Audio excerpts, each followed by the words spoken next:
Hello again, Steve here, with a few comments that I think I've probably talked about before, but it's on free will. A couple of nights ago, some of us had a little Christmas gathering, and we did talk about other things such as the meaning of Christmas or what Christmas meant to us in days gone by and what have you. It was a very relaxed setting, shall we say. But somehow, at some point, the topic of free will came up, and I think that I'm probably the one who brought it up. But there was a bit of a debate, which doesn't really happen in coffee chat very often, but this was not a coffee chat as normal. It was more of just an open visit among people, really. There was no structure to it, no moderation of discussion. And most people there seem to think that a newborn baby has free will. And the comment that I had made was that there is this great discussion that what we are, I think I talked about this in the video, a few videos previous, as to, I think I might have called it the Holy Trinity of us, which is that a lot of people talk about what makes us is nature and nurture, or nature versus nurture. And I considered that there's actually a trinity. There's actually the component of free will. So there is the nature. If somebody's born with blue eyes or blonde hair or black hair or curly hair, it's hard to imagine that they chose that. It's hard to imagine that their parents chose that. I mean, if they were both dark-haired and all of a sudden they had a blonde because they had a recessive gene or something, they didn't choose that. Anybody with any sort of sense of logic would say they probably didn't choose that. So that's nature. And the nurture is how they're raised. Were they spanked? Were they circumcised? Were they treated with kindness? Did they end up speaking Japanese or English or Russian? Like in my own life, for example, I would say the fact that I speak English as my first language was a result of nurture. The fact that I speak a bit of Spanish, I wouldn't call that nature or nurture. Well, there are components of it. I have to have the ability to learn another language. That's nature and nurture a bit. I also have to be I don't have to be, but it sure helps to be in the vicinity of other people who speak the other language. That is somewhat to be nurtured. Though there's a decision component that helps me to learn, and I remember learning it. I don't remember learning English. So the definition was, I looked it up on the Merriam-Webster dictionary, and the full definition 1, is voluntary choice or decision. My point, and I know there was people at the discussion who were bringing up emotions and so on to do with free will. I don't know how that's got to do with free will, but I would say that free will, according to this definition, this is more along the lines of what I see free will being. Voluntary choice or decision. Voluntary choice or decision. How many decisions do we see a newborn baby making? It's probably most instinctive reactions to internal feelings and innate senses. How many voluntary choices do we see them making?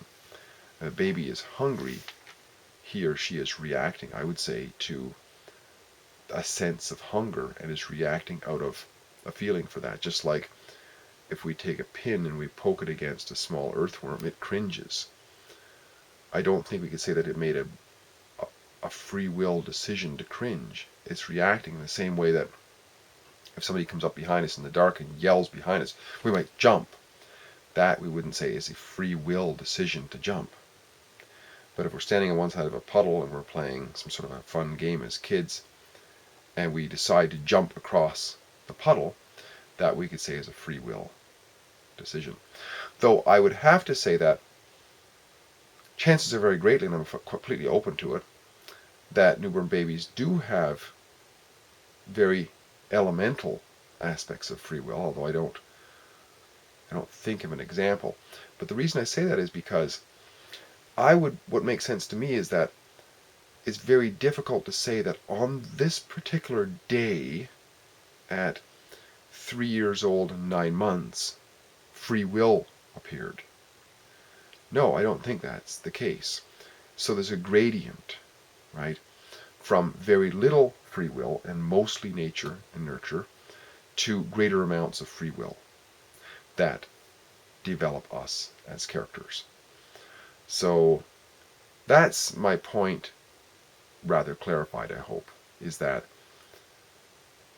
I don't think I was saying directly that babies don't have free will, but I think it's mainly it's an extremely small component of their development in the very, very early days. And then, of course, it begins to grow because they see preferences, they quickly learn what they're able to, how they're able to manipulate their mothers and people around them, and they begin to recognize certain things that they can do and certain ways that they can act, which will gain responses. And those can become conscious, I believe. Those can become choices, voluntary choices and decisions. So, yes, I think that very young children would have free will, but it is a very small amount.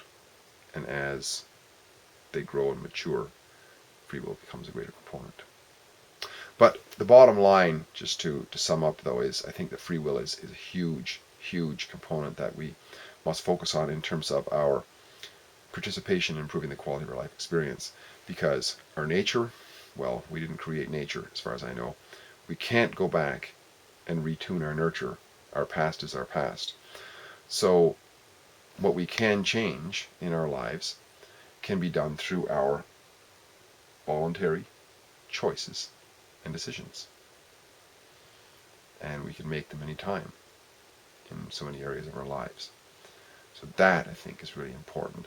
Free will is a significant factor, and it can be a very great factor in our lives, I would say, in creating our quality of life and the development of who we're becoming as a person, as a living being, as a man or woman.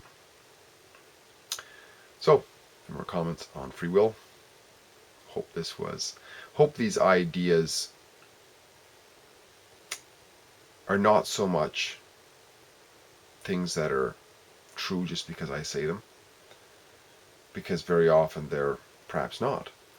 But I hope that they would inspire the thought and consideration in other people's lives for themselves, so that they too can embark on lives that help to embark on projects and decisions and choices and so on that help to improve the quality of the life experience. Because I hope, as I hope for me that my life, quality of life experiences, that they improve, I would hope that they would for you as well. Steve here again. Great chatting. Hope to talk again soon. Bye-bye.